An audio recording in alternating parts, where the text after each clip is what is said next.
We're going to be looking at how we can delete emails quickly and accurately, and I'll be giving you some tips for those.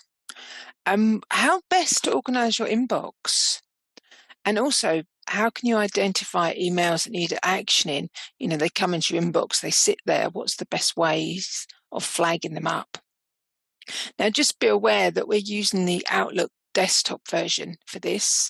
If there is a web version available, and if you're using the web version, some of the features won't be available, or they may be in different places. So if you use the Outlook desktop app, you should be able to access everything that we have been talking about today. Now, for the next part, we're going to look at selecting emails. I'm going to give you two ways of selecting emails from a folder, and that could be your inbox, could be your sent items.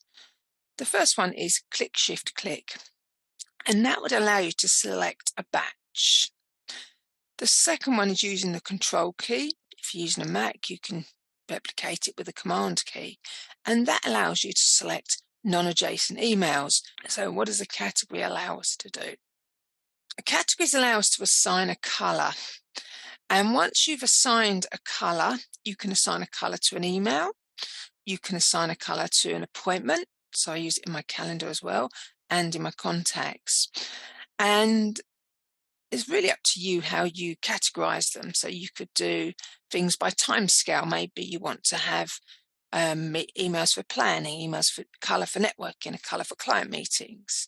The one I use is by client. So I tend to have different color for each client. Or you might want it by task. Is it urgent? Is it normal? Do you need to review it? So you could categorize it by color. So have a think about that before you set them up. So I'm going to show you how to set the categories up, and also we can use them in quick steps, which you just covered. So we'll have a look at that too.